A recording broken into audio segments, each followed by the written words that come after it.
Pemain Irak nih kira Di sisi muda-muda lain, juga ini Jesus guys. Casas sendiri mengaku udah mengantongi beberapa hasil analisis terkait Indonesia. Namun Yusuf lucunya, Casas nih. entah sengaja atau emang murni keceplosan, pelatih asal Spanyol tersebut sedikit membuka hasil analisisnya kepada publik. Dilansir dari IQ Pro, Jesus Casas menilai kalau Sinteyong sengaja menitik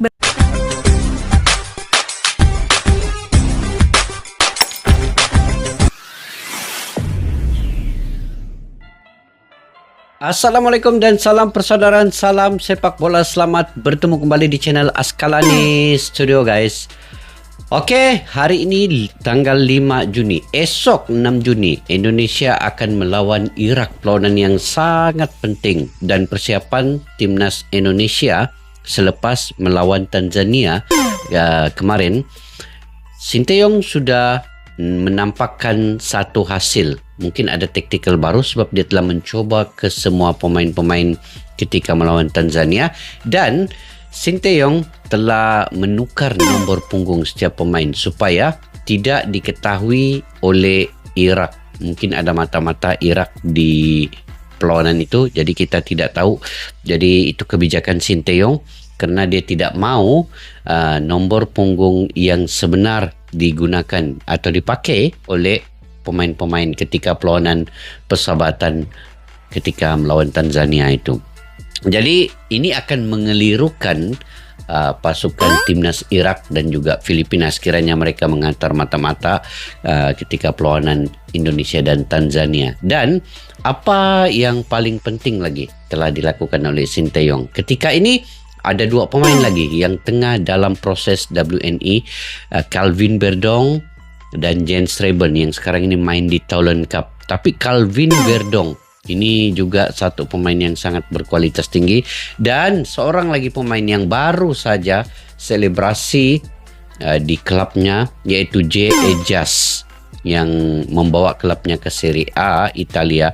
Kini sedang berusaha juga untuk terbang ke Indonesia untuk bermain dengan timnas Indonesia melawan Irak. Apapun guys, kita simak dulu video pada kali ini, yang mana pelatih Irak keceplosan soal Indonesia. Hasil analisis terbuka, Sinteyong ubah pakem rencana. Apa di sebalik judul dalam video kali ini dalam channel Gals? Yuk kita sama-sama saksikan guys.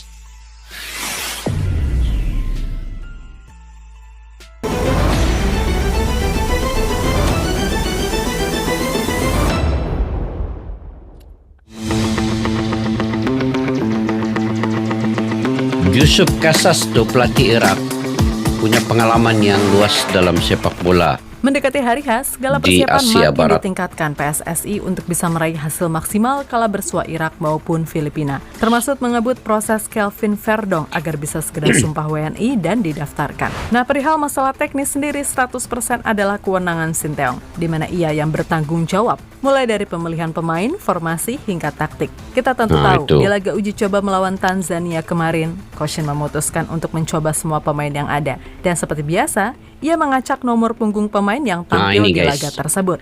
dia mengacak nomor punggung. Ini saya pun tidak pernah terfikir juga cara Sinteyong ini. Betul juga kalau diikutkan, sebab memang ada mata-mata kalau perlawanan persahabatan ini.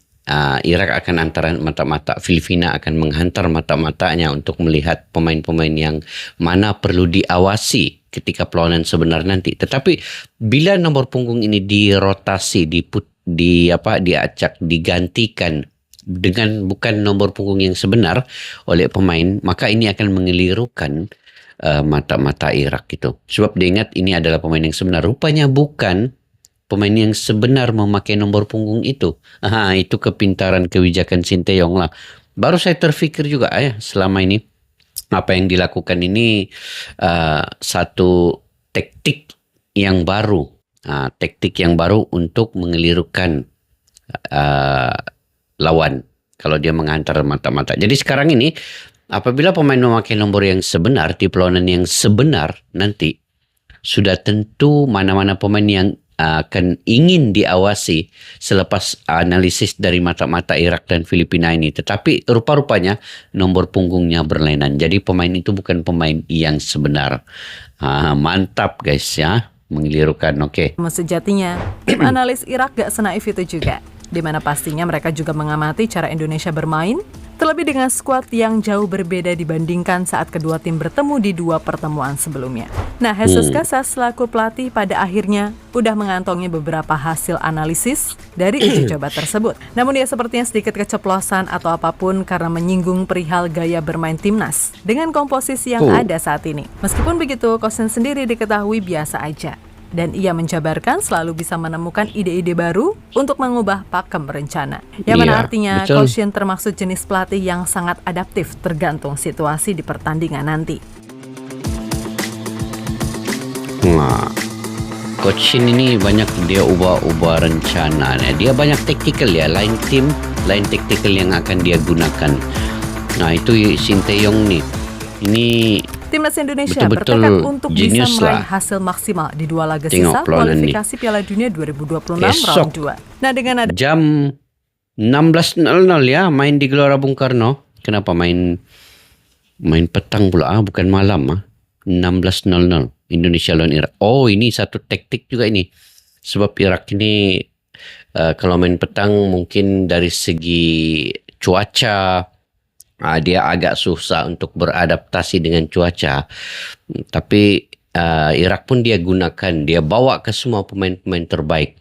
Apapun cuaca, apapun yang mereka harungi, itu mereka akan tempuhi untuk melawan Indonesia ini untuk menang juga. Jadi Indonesia pun perlu 200% menggunakan segala kudrat tenaga dan pemain-pemain keturunan yang ada untuk berjuang habis-habisan. Sama ada imbang atau menang. Hanya 2 keputusan ini saja guys. Imbang atau menang. Untuk mereka akan otomatik ke babak ketiga tanpa menunggu perlawanan dengan Filipina lagi. Seandainya kalah, maka akan menunggu lagi satu perlawanan dengan Filipina. Itu perlu wajib menang pula kalau itu. Nah, jadi ini kita nantikan juga. Mudah-mudahan Tom Haye, Orat Magun, dan Rafael Strik akan membuat sesuatu di menit pertama hingga ke 10 itu. 10 menit yang awal itu akan ada gol daripada Indonesia. Itu kita nantikan juga. Oke. Hasil maksimal di 2 laga sisa kualifikasi Piala Dunia 2026 round 2. Nah, dengan ada optimis, semua elemen timnas meyakini jika Indonesia bisa meraih kemenangan melawan Irak maupun Filipina. Hal yang wajar karena bagaimanapun komposisi skuad di tim ini terbilang jauh lebih lengkap. Yap, masuknya Tom Haye, Nathan Chu, dan Ragnar Oratmangun pada akhirnya menjadikan skuad Indonesia lebih siap. Apalagi jika Kelvin Verdong udah sah jadi WNI, plus JISAS ikutan main. Maka nggak ada alasan lagi untuk gentar melawan Irak meskipun di 2 pertemuan sebelumnya Indonesia selalu kalah. Rasa-rasanya guys, kalian punya prediksi menang kah ataupun macam mana? Sementara itu, Irak sendiri pastinya juga menatap laga ini dengan penuh optimisme. Dan mereka pun yakin bisa meraih 3 poin atas Indonesia di GBK. Untuk Irak mengamankan posisi slot pertama di round 3 nanti. Maka dari itu wajar jika mereka mengirim tim analis untuk melihat laga Indonesia versus Tanzania kemarin. Nah, sebagaimana kita tahu kalau Coach Shin ini suka sekali membuat bingung calon lawannya, di mana salah satu caranya adalah dengan mengacak nomor punggung pemain, yang mana itu dikonfirmasi langsung oleh Coach Shin sebagai salah satu bagian taktik dalam mengelabui Irak. Intinya juga yang Coach Shin butuhkan saat ini adalah dukungan semua pihak agar tim Garuda bisa meraih hasil maksimal di GBK nanti. Memang sengaja dilakukan seperti itu agar lawan tidak gampang menganalisis kami. Irak tim terbaik di grup kita. Skuad mereka sangat bagus, bukan lawan yang mudah bagi kami. Tetapi ini laga kandang. Saya akan memaksimalkan semuanya agar laga nanti dapat hasil baik. Tegas Coach Shin dilansir dari Bola Sport. Oh, betul.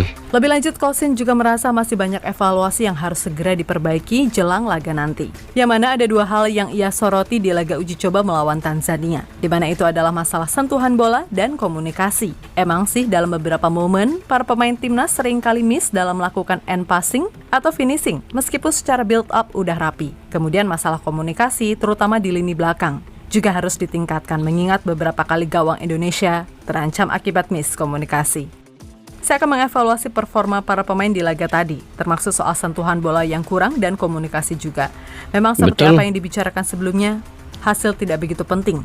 Saya hanya ingin melihat keseluruhan kondisi pemain, fisik, dan juga lainnya. Oke, betul. Itu kalau pelan persahabatan, memang itu yang diperlukan ya.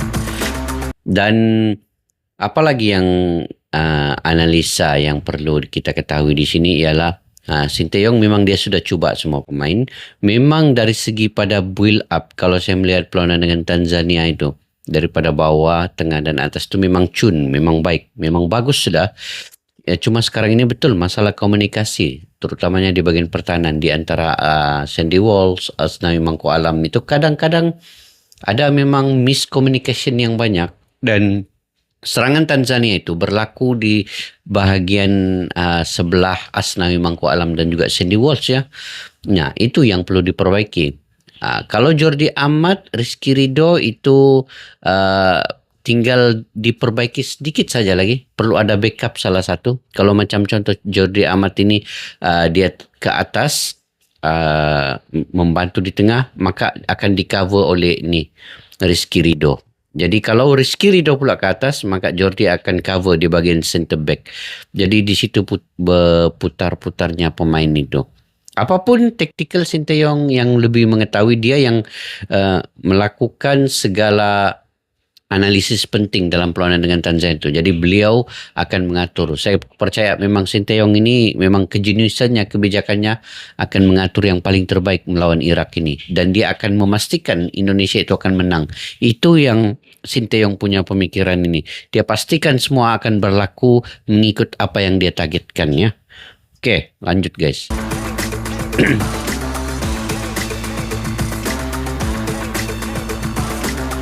Pemain Irak ni kira muda-muda juga ini guys. Jesus sendiri mengaku udah mengantongi beberapa hasil analisis terkait Indonesia. Namun Yusuf lucunya, Casas nih. entah sengaja atau emang murni keceplosan, pelatih asal Spanyol tersebut sedikit membuka hasil analisisnya kepada publik.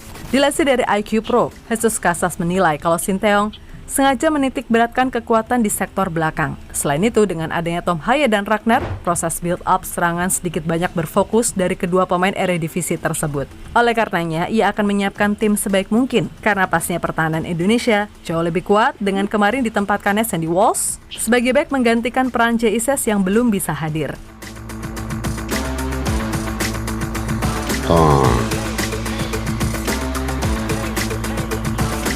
Ramai juga ya penonton ketika melawan Tanzania ni, full stadion Madia ni.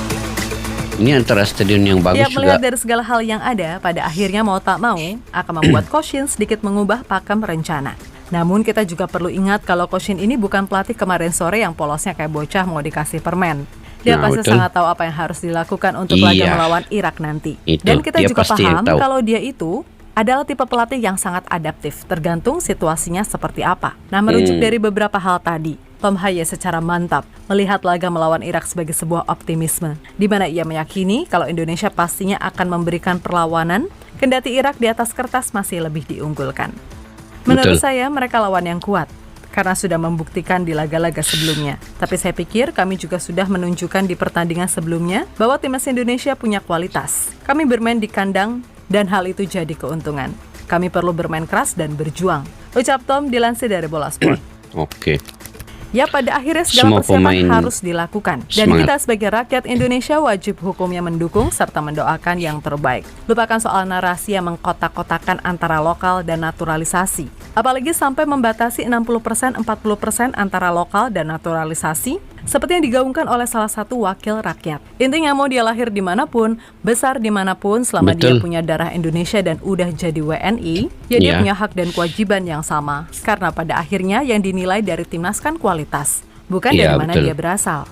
Lah timnas Prancis yang sepak bolanya semaju itu aja, untuk saat ini yang murni orang Prancis hanya Olivier Giroud aja. Sisanya ya naturalisasi. Bahkan sebagian besar nggak punya darah Prancis, alias cuman ikutan lahir dan besar di sana. Bahkan Antoine Griezmann yang kalian kira murni orang Prancis, nyatanya adalah keturunan Portugal dari garis ibunya dan Jerman dari garis ayahnya. Atau mau mana lagi, Portugal yang sebagian besar pemain aktifnya saat ini masih keturunan negara lain seperti Pepe dan Matheus Nunes dari Brazil, Diogo Costa yang lahir dan besar di Swiss, William Carvalho yang berasal dari Angola, hingga Rafael Guerreiro yang lahir dan besar di Prancis, dan lain sebagainya. Maka dari itu, ayolah, ketimbang ngurusin hal yang udah umum terjadi di dunia sepak bola global, mending pikirannya digunakan untuk gimana caranya membangkitkan kompetisi dalam negeri, agar lebih berkualitas sehingga nantinya akan terjadi kolaborasi maksimal. Didikan dalam dan luar negeri punya kualitas yang gak jomplang. Kan gitu. Benar. Banyak lagi tim yang menggunakan pemain keturunan. Sebenarnya dalam Piala Dunia pun hampir ke semua tim ada pemain keturunan, guys. Oke guys, melalui rekaman video ataupun analisa ini, kita dapat pastikan di sini bahwa kalau saya punya pandangan lah kan, saya punya pandangan sendiri lah terkait dengan apa, ada yang menyatakan pemain lokal, pemain keturunan ini perlu ada keseimbangan ini. Bagi saya, selagi dia punya darah keturunan timnas Indonesia, dia wajib membela timnas Indonesia, ikut keinginan yang dia inginkan. Selagi dia masih memegang WNI, mengambil sumpah WNI, walau dari manapun dia berkarir sekarang, tetapi dia punya darah keturunan, maka wajib untuknya membela timnas Indonesia sesuai keinginannya itu. Jadi tidak ada sistem ataupun dalam pemikiran kita yang lokal, yang keturunan, tiada. Sebab ada banyak negara, jadi contoh tadi kan macam Portugal, Perancis dan Maroko yang Piala Dunia 2022 sampai ke semifinal juga menggunakan lebih kurang 16 pemain keturunan. Begitu juga dengan Uzbekistan. Irak sendiri pun punya pemain keturunannya. Uzbekistan pun ada banyak pemain keturunan sebenarnya. Dan banyak lagi lain-lain, guys. Kalau kita teliti, selidiki satu persatu tim yang bermain di Piala Dunia itu punya pemain keturunan dan sampai ke semifinal. Jadi Indonesia tidak ada salahnya pun menggunakan pemain keturunan. Kalaupun semua pemain keturunan, yang penting dia berdarah Indonesia, membela timnas Indonesia dan berprestasi membawa timnas Indonesia sampai ke Piala Dunia. Itu kita harus banggakan sebenarnya. Kalian harus banggakan dengan keadaan itu. Dan saya sendiri melihat ini sebagai satu bentuk yang dilakukan oleh Sinteyong dan juga Bapak Erick Thohir serta kepimpinan yang ada dalam PSSI itu sebagai satu pembaharuan dalam sepak bola di Asia Tenggara, bukan saja di Indonesia.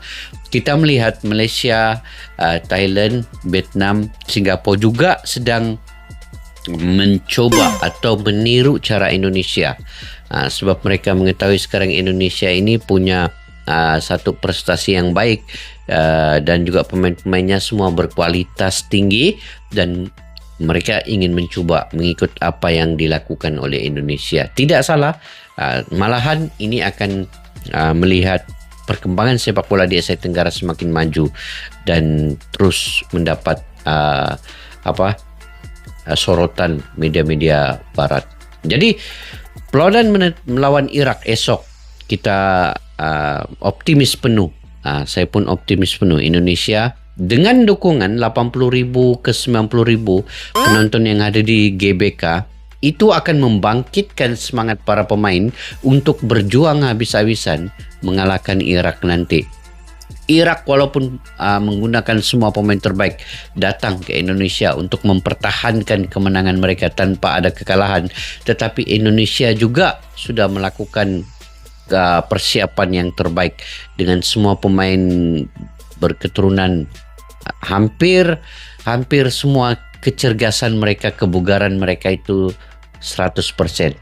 Mudah-mudahan J.Ejaz akan dapat bermain, tapi keadaan sangat mepet. Dia pun masih lagi dengan kegembiraannya meloloskan klubnya ke Serie A. Jadi kita mudah-mudahanlah sekiranya dia dapat terbang ke Indonesia akan dapat bermain, sebab Indonesia membutuhkan juga J.Ejaz ini untuk membantu mengalahkan Irak nanti dalam perlawanan itu. Oke, semoga timnas Indonesia akan menang ya. Saya mendoakan menang melawan Irak nanti dan juga melawan Filipina. Mudah-mudahan kita tetap dukung sepenuhnya, semua kita mendukung semangat perjuangan itu yang perlu dilakukan oleh semua fans dan netizen Indonesia. Oke guys, mungkin kalian juga punya pendapat sendiri ya terkait dengan perkara yang kalian boleh komentar di ruang kolom di bawah. Kepada yang baru mampir ke channel Askalani Studio, jika kalian suka dengan saya punya komentar dan reaksi, kalian boleh subscribe, like, share dan komen juga video-video saya sebelum ini, juga boleh dinonton juga. Dan kepada yang sudah subscribe, terima kasih sebesar-besarnya. Jutaan terima kasih kepada kalian semua yang selama ini mendukung channel Askalani Studio sampailah ke hari ini. Terima kasih banyak-banyak. Semoga murah rezeki, diberikan kesehatan yang baik. Assalamualaikum warahmatullahi wabarakatuh. Bye-bye. Askalani Studio untuk kita channel yang bereaksi tentang apapun yang ada di Indonesia. Channel YouTube dari Malaysia di Askalani Studio. Jika mau tahu tentang Indonesia, ayo like and subscribe channel kami Askalani Studio.